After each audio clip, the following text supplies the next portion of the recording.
Good morning students. Raikwar sir की class में आपका स्वागत है।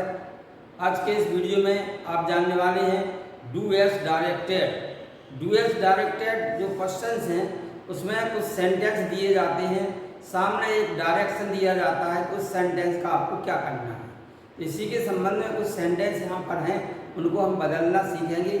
आइए देखते हैं। तो पहले देख लेते हैं वे कौन कौन से सेंटेंस हैं। क्वेश्चन है do as directed. First sentence है he comes here change into negative. He comes here change into negative. You are learning English change into past indefinite. You are learning English change into past indefinite. They ate a mango change the voice. They ate a mango change the voice. Gopal is a tall boy. Change into superlative degree. Gopal is a tall boy. Change into superlative degree. They call me. Change into interrogative sentence. They call me. Change into interrogative sentence. तो जो sentence है इनको हम देखते हैं कैसे change किया गया है। फर्स्ट सेंटेंस है he comes here। क्या करना है इसका? Change into negative. कोई भी सेंटेंस हमें जो दिया गया है उसे यदि हमें नेगेटिव में बदलना है, कोई भी सेंटेंस जो दिया उसे हमें किस में बदलना है? नेगेटिव में। तो नेगेटिव में बदलने के लिए हमारा सबसे पहला काम है उस सेंटेंस को पढ़ना, और सेंटेंस पढ़ने के बाद उस सेंटेंस की वर्ब को देखना। किसको देखना है? वर्ब। वर्ब को देखना, वर्ब पहचानना। वर्ब पहचानने के बाद में क्या होगा? जो वर्ब है आप इस देखेंगे तो वर्ब हमें दो प्रकार की मिलेगी। पहला, या तो मेन वर्ब होगी, या तो क्या होगी? मेन वर्ब, या क्या होगी? या फिर हेल्पिंग वर्ब होगी। या तो मेन वर्ब होगी उसमें, या क्या होगी? Helping verb. तो यदि मेन वर्ब है, यदि आपने देखा तो क्या दी गई है? मेन वर्ब दी गई है। तो मेन वर्ब का हम देखेंगे कौन सा रूप दिया गया है। यदि हमें फर्स्ट फॉर्म दिया गया है तो हम क्या करेंगे? Do not plus V1। यदि हमें मेन वर्ब का सेकंड फॉर्म दिया गया है तो did not plus V1। Main verb में एस या ईएस दिया गया है तब डज नॉट, तब क्या करेंगे? Does not. मेन वर्ब का हमें कौन सा फॉर्म दिया गया है? मेन वर्ब का एस या ईएस। तब आपको ये करना है डज नॉट प्लस V1 करना है। यदि हमें मेन वर्ब दी गई है तो या तो पहला रूप होगा या दूसरा होगा या एस या ईएस होगा, और कुछ नहीं होगा। मेन वर्ब की कंडीशन है। अब देखेंगे यदि आपको हेल्पिंग वर्ब मिलती है, कौन सी वर्ब मिलती है? Helping verb. तो नेगेटिव बनाने के लिए आप क्या करेंगे? जो हेल्पिंग वर्ब है उसी के बाद में नॉट रख देंगे। तो जो भी सेंटेंस होगा वो आसानी से नेगेटिव में बदल जाएगा। देखो, यदि हमें किसी सेंटेंस को नेगेटिव बनाना है तो सेंटेंस की हम वर्ब को देखेंगे। वर्ब या तो हमें मेन वर्ब मिलेगी या हेल्पिंग वर्ब मिलेगी। यदि हमें मेन वर्ब मिलती है तो या तो वर्ब का फर्स्ट फॉर्म होगा या सेकंड फॉर्म होगा या वर्ब में एस या ईएस होगा। फर्स्ट फॉर्म है तो डू नॉट प्लस V1 लगाना। सेकंड फॉर्म है तब डिड नॉट प्लस V1 लगाना।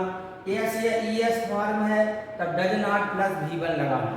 मान लीजिए हमें मेन वर्ब नहीं दी गई, हेल्पिंग वर्ब दी गई है, तब हम क्या करेंगे? हेल्पिंग वर्ब के बाद नॉट रख देंगे। आइए देखते हैं जो सेंटेंस हमें दिया है ही कम्स हियर।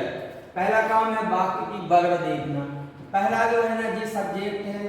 दूसरे नंबर पर जो भी सब वर्ड है वो वर्ब है, और ये प्लेस है। ये है वर्ब कम्स। वर्ब क्या है?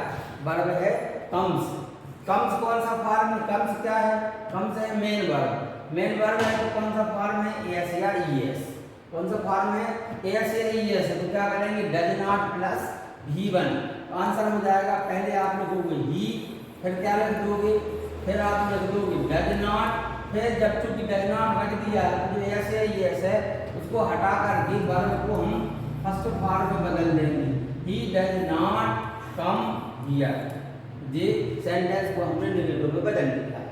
अब चलिए देखिए सेकंड सेंटेंस क्या। सेकंड सेंटेंस था you are learning English change into past indefinite tense. You are learning English change into past indefinite tense. जो भी सेंटेंस हमें दिया है उसको हमें किस टेंस में बदलना है, उस टेंस का हमें स्ट्रक्चर पता होना चाहिए। जैसे कि हमें किस में बदलना है, पास्ट इंडेफिनिट में बदलना है, तो हमें पास्ट इंडेफिनिट का स्ट्रक्चर याद होना चाहिए। तो पास्ट इंडेफिनिट का स्ट्रक्चर क्या होता है, सबसे पहले सब्जेक्ट आता है। सबसे पहले क्या आता है, सब्जेक्ट, वर्ब का सेकंड फॉर्म आता है, फिर क्या आ जाता है, ऑब्जेक्ट। पास्ट इंडेफिनिट में यदि किसी सेंटेंस को बदलना है तो पहले क्या आएगा, सब्जेक्ट, फिर क्या आएगा, वर्ब का सेकंड फॉर्म, और फिर क्या आएगा, ऑब्जेक्ट। तो सब्जेक्ट इस बार अब इसको देखिए बदलते हैं कैसे। सब्जेक्ट क्या दिया गया है, यू, तो पहले आ गया है यू। वर्ब का सेकंड फॉर्म रखना है, आर ये हेल्पिंग वर्ब है, लर्निंग मेन वर्ब है, तो हेल्पिंग वर्ब की सेकंड फॉर्म नहीं लिखते, मेन वर्ब का सेकंड फॉर्म लिखना है। यू आर लर्निंग इंग्लिश का क्या हो जाएगा, लर्न का सेकंड फॉर्म होता है लर्नड।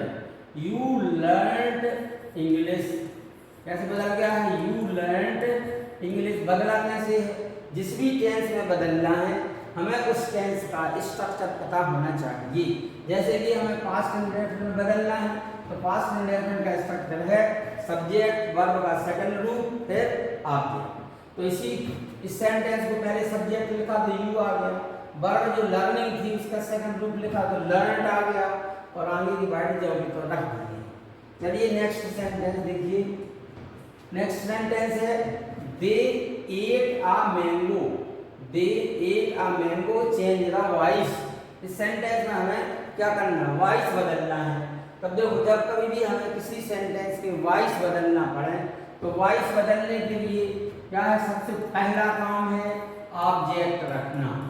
पहला क्या काम है, जो भी सेंटेंस है उसका हम पहले ऑब्जेक्ट रख देंगे। ऑब्जेक्ट के बाद दूसरे नंबर का काम आता है बी का फॉर्म रखना। क्या रखना, बी का फॉर्म रखना। दो काम, पहला काम है ऑब्जेक्ट, ऑब्जेक्ट रख दिया, फिर बी का फॉर्म रखो।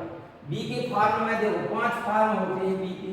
पहला इज, एम और आर। इज एम आर कब रखेंगे, जब हमें वर्ब का या तो पहला रूप है या वर्ब में एस या ईएस है। देख लेते हैं फिर से बी का फॉर्म कैसे रखेंगे। देखो बी के फॉर्म में या तो इज रखेंगे या एम रखेंगे या आर। ये कब रखना, जब वर्ब का पहला रूप है या वर्ब में एस या ईएस है तो हमें इज एम आर रखना। बाद या वर्ब हमें कब रखना है, जब वर्ब का सेकंड रूप है। और फिर आता है बीइंग, फिर क्या आता है बीइंग कब रखना, जब वर्ब का आईएनजी रूप है। बीन हमें कब रखना है, जब जो वाक्य दिया गया है उसमें वर्ब का थर्ड फॉर्म है तो हमें बीन रख देना है। और खुद बी को हमें कब रखना है, जब मॉडल दिए गए हैं। जब क्या दिए गए हैं, मॉडल्स दिए गए हैं तो हमें बी रख देना। तो दूसरा काम हो गया। तीसरा काम है जो वाक्य दिया गया है उसमें वर्ब का थर्ड फॉर्म रखना। चौथा काम क्या है, बाई रखना। 5वें नंबर का काम क्या है, सब्जेक्ट रखना। क्या रखना है, 5वां सब्जेक्ट। तो पहले ऑब्जेक्ट रखना, बी का फॉर्म, बी के 5 फॉर्म है इज एम आर, बार बीइंग और खुद बी। ठीक है, ये कब रखना है, इज एम आर कब रखना, जब वाक्य में या तो पहला रूप है या ऐसे ही ऐसे। बार कब रखना, जब सेकंड फॉर्म है। बीइंग कब रखना, जब वाक्य में वर्ब में आईएनजी है। बीइंग कब रखना, जब V3 है। बी कब रखना, जब मॉडल्स है। V3 अब ये तो बी के फॉर्म होगा, जो V3 है जो वाक्य है उसका तीसरा रूप रखना, बाई रखना है, फिर सब्जेक्ट रख देना। तो इसको देखिए दे एट आ मैंगो, पहले हम ऑब्जेक्ट रखेंगे। ऑब्जेक्ट आ गया है आ मैंगो। अब इसमें वर्ब क्या है, वर्ब है एट, कौन सा फॉर्म है, सेकंड फॉर्म है तो क्या रखेंगे, या तो बाज या बाग। ए मैंगो के साथ में बाज आएगा क्योंकि सिंगुलर है। जो वर्ब है उसका तीसरा रूप रख देते हैं ईट, एट, ईटन। फिर क्या रखना है हमें बाई, बाई के बाद सब्जेक्ट रखना, जो कि हम सब्जेक्ट को ऑब्जेक्ट के स्थान पर रख रहे हैं, इसलिए दे को हम क्या बदल देंगे, दे को हम देम में बदल देंगे।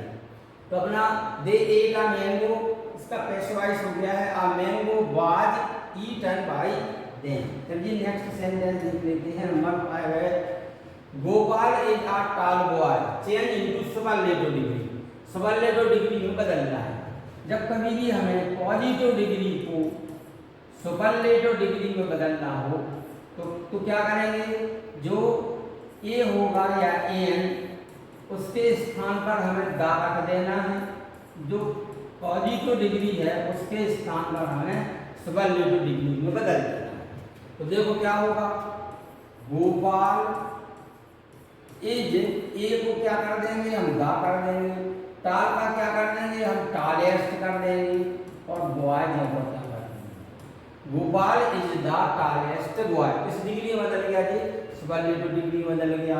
गोपाल इज टाल बॉय जो पॉजिटिव डिग्री है, Gopal is the tallest boy जो सुपरलेटिव डिग्री है। बदला कैसे है, ए और एन के स्थान पर क्या आ गया है, द आ गया है। पॉजिटिव डिग्री को किसमें बदल दिया गया है, सुपरलेटिव में। तो हमने फिर बड़ी आसानी से पॉजिटिव डिग्री को सुपरलेटिव डिग्री में बदल लिया है। तो यहाँ पर जो हमें कुछ सेंटेंस दिए गए थे, सेंटेंस के सामने कुछ उनके इंस्ट्रक्शंस थे, उन इंस्ट्रक्शन के अनुसार हमने दिए गए सेंटेंसेस को चेंज कर लिया है।